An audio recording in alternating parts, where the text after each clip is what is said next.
నల్గొండలో కూడా CM birthday celebrations grand గా జరిగాయి. పార్టీ ఆఫీసులో కేక్ కట్ చేసి సంబరాలు చేసుకున్నారు. గులాబీ శ్రేణులు కేసీఆర్ పుట్టినరోజు సందర్భంగా నగరంలో ఫైర్ కిరణ్ నిర్వహించారు. ఈ వేడుకల్లో యూత్ పెద్ద ఎత్తున పాల్గొన్నారు. కేసీఆర్ తెలంగాణకు సీఎం కావడం అదృష్టమన్నారు ఎంపీ గుత్తా సుఖేందర్ రెడ్డి.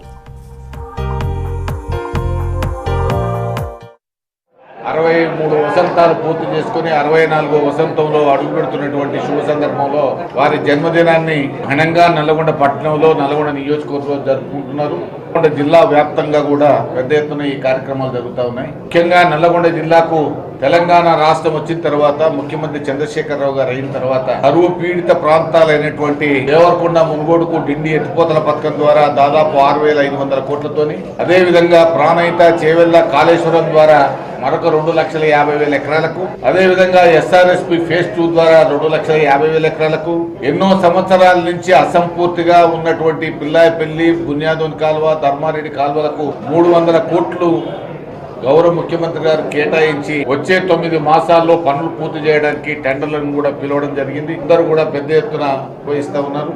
మరి ఈ జన్మదినాన్ని కేసీఆర్ గారి జన్మదినాన్ని పురస్కరించుకొని, ఎందుకంటే వారు ఆయురారోగ్యం ఉంటేనే ప్రారంభించిన ప్రతి పనిని కూడా పూర్తి చేయగలుగుతారు.